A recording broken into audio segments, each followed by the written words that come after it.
झालोद तालुकाમાં સૌ પ્રથમ માસણ નાળા જળાશય યોજના અંતર્ગત અમારા ગરીબ આદિવાસી ખેડૂત ખાતેદારોની જમીન છીનવી લેવામાં આવી।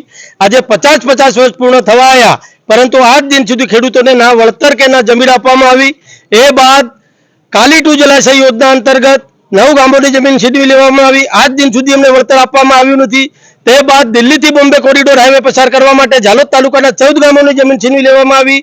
એક બાંધકામ ચાલુ થતા જે અમારા ખેડૂતો હતા એમની મૂળભૂત સુવિધા છીનવાઈ ગઈ। આજ સુધી કોરિડોરનું વળતર અને મૂળભૂત સુવિધાના કોઈ ઠેકાણા નથી। ત્યાં પડતામાં પાટું હોય તે રીતે 9 ગામોની અંદર ડોમેસ્ટિક એરપોર્ટ બનાવવા માટે જમીન સર્વે કરવામાં આવી।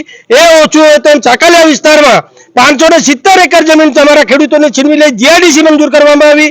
અને આજે જાણે કે ઝાલોદ તાલુકાના તમામ આદિવાસી ખેડૂતોનો ખાત્મો જ કરી નાખવાનો એ ભાવનાથી આ સરકાર શ્રી દ્વારા અમારા ઝાલોદ તાલુકામાં વેલપુરાથી લઈ કલજીની સરસવાડી, દેવજીની સરસવાડી, ઝાલોદ અને ત્યાંથી ટૂટી ગંગાસે થઈ રાજસ્થાનના કુશલગઢને જોડતો જે 4 લેન હાઈવે મંજૂર કરવામાં આવ્યો, જેનું સર્વે કરવામાં આવ્યું, એ અંતર્ગત આજ રોજ અમે 10 ગામોના જે ખેડૂત ખાતેદારો છે એ પ્રાંત અધિકારી શ્રી ઝાલોદને આવેદનપત્ર આપવા માટે આવ્યા છે।